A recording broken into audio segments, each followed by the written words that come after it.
رسميا الكويت تستضيف خليجي 26.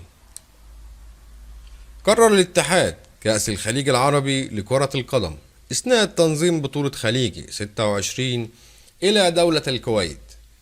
جاء ذلك على خلال المؤتمر العام لاتحاد كأس الخليج العربي الذي عقد اليوم الأحد على هامش بطولة خليجي 25 المقامة في العراق. وكان الشيخ حمد بن خليفة رئيس اتحاد كأس الخليج العربي قد أعلن إقامة النسخة المقبلة من البطولة في الكويت أواخر عام 2024. وخلال المؤتمر أشاد بن خليفة بنسخة خليجي 25 التي تقام في مدينة البصرة العراقية، حيث قال أن البطولة كسرت كل الأرقام القياسية فيما يتعلق بأعداد الحضور الجماهيري.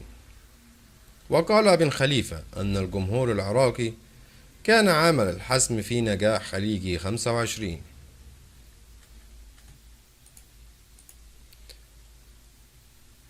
وأسدل الستار الجمعة الماضي على دور المجموعات بخليجي 25، حيث تأهل إلى دور الأربعة منتخبات العراق والبحرين وعمان وقطر.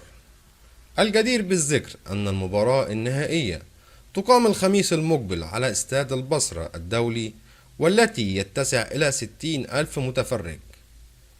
أتمنى إن شاء الله بطولة ناجحة في العراق، وإن شاء الله بطولة ناجحة في الكويت، وإن شاء الله الخليج العربي كله بخير ومشاهدة ممتعة. وما تنسوش الاشتراك وتفعيل زر الجرس. والسلام عليكم ورحمة الله وبركاته.